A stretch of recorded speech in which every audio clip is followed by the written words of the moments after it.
ಥಿಯೇಟರಲ್ಲಿ ಒಂದು ಸಿನಿಮಾ ಬಿಡುಗಡೆ ಆಗುತ್ತೆ, ಆದರೆ ಹೊರಗಡೆ ಒಂದು ಪಡೆ ಯುದ್ಧಕ್ಕೆ ರೆಡಿ ಆಗ್ತಾ ಇದೆ. ಈ ವೇದಿಕೆ ಮೇಲಿಂದ ಹೇಳ್ತಾ ಇದ್ದೀನಿ, ಯುದ್ಧಕ್ಕೆ ಸಿದ್ಧ. ಯಾಕಂದ್ರೆ ನಾವು ನಮ್ಮ ಮಾತಿಗೆ ಬದ್ಧ. ಹಾಗೆ ಕೆಲವೊಂದು ವ್ಯಕ್ತಿಗಳು ದರ್ಶನ್ ಅವ್ರು ಇಲ್ದೇ ಇದ್ದಾಗ ಅವ್ರ ಬಗ್ಗೆ, ಹಾಗೆ ಅವ್ರ ಫ್ಯಾನ್ಸ್ ಬಗ್ಗೆ ವೇದಿಕೆ ಮೇಲೆ ಹೋಗೋದು, ನಿಂತ್ಕೊಂಡು ಮಾತಾಡೋದು, ಚಾನೆಲ್ ಮೀಡಿಯಲ್ಲಿ ಕೂತ್ಕೊಂಡು ಮಾತಾಡೋದು, ಹೊರ ಕೂತ್ಕೊಂಡು ಮಾತಾಡೋದು ಎಲ್ಲ ಮಾಡ್ತಿದ್ದಾರೆ. ಅದೇ ಜನಗಳು ದರ್ಶನ್ ಅವ್ರು ಇದ್ದಾಗ ಅವ್ರು ಬೆಂಗಳೂರಲ್ಲಿ ಇರ್ತಾರ ಇಲ್ವಾ ಅಂತಾನೆ ಗೊತ್ತಾಗಲ್ಲ, ಎಲ್ಲಿ ಮಾಯ ಆಗ್ತಾರೆ ಅಂತಾನೂ ಗೊತ್ತಾಗಲ್ಲ. ತಲೆ ಕೆಡ್ಸ್ಕೋಬಾರ್ದು. ದರ್ಶನ್ ಅವ್ರು ಹೇಳಿರೋ ಹಾಗೆ ಯಾರು ಏನೇ ಮಾತಾಡಿದ್ರು ನಾವು ನೊಂದ್ಕೊಳ್ಳಲ್ಲ, ಕೋಪ ಮಾಡ್ಕೊಳ್ಳಲ್ಲ.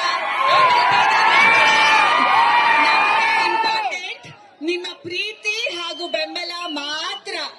ಸೊ ನೀವುಗಳು ಹಾಗೆ ಬೇಜಾರ್ ಮಾಡ್ಕೋಬೇಡಿ, ಕೋಪ ಮಾಡ್ಕೋಬೇಡಿ.